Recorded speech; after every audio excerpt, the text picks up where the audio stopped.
नमस्कार दोस्तों, आपका स्वागत है रियल विलू चैनल पर। आज हम बात करने वाले हैं एक ऐसी किताब की जिसने पूरी दुनिया को ब्रह्मांड के रहस्यों को समझने का एक नया नजरिया दिया। स्टीफन हॉकिंग की एक ब्रीफ हिस्ट्री ऑफ टाइम। दोस्तों, इंसान हमेशा से यह जानना चाहता है कि हम कहाँ से आए हैं, ये ब्रह्मांड कैसे शुरू हुआ, क्या इसका कोई अंत होगा, और सबसे बड़ा सवाल, हम इसमें कहाँ फिट होते हैं। इन्हीं सवालों का जवाब देने की कोशिश करती है यह किताब। ब्रह्मांड की उत्पत्ति। हॉकिंग बताते हैं कि ब्रह्मांड की शुरुआत लगभग 13.8 अरब साल पहले हुई थी। बिग बैंग यानी महाविस्फोट से, उस एक छोटे से क्षण में जहां सब कुछ एक बिंदु पर सिमटा हुआ था, अचानक विस्फोट हुआ और समय तथा स्थान का जन्म हुआ। यानी समय की घड़ी तभी से चलनी शुरू हुई। समय और स्थान किताब का एक अहम हिस्सा है। समय की समझ।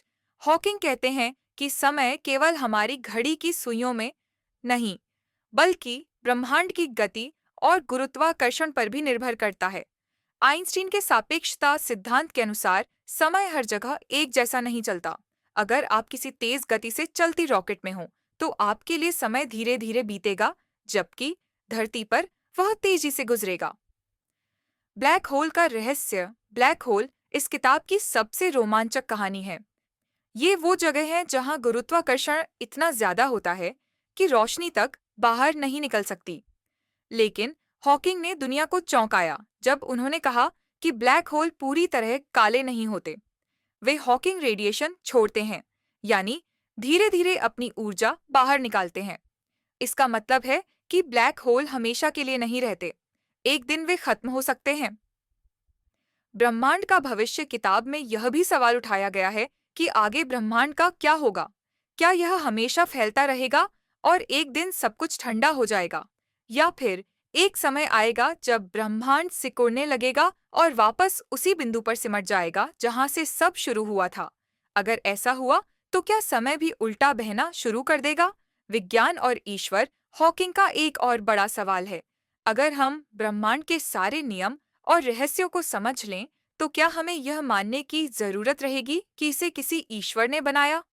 वे कहते हैं कि विज्ञान हमें ब्रह्मांड के नियम समझा सकता है, लेकिन क्यों का जवाब अभी भी रहस्य है।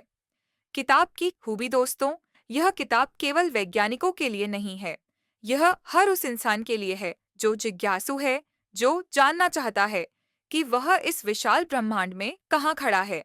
कभी कभी इसमें कठिन बातें आती हैं, लेकिन हॉकिंग ने उन्हें आसान भाषा और उदाहरणों से समझाने की कोशिश की है।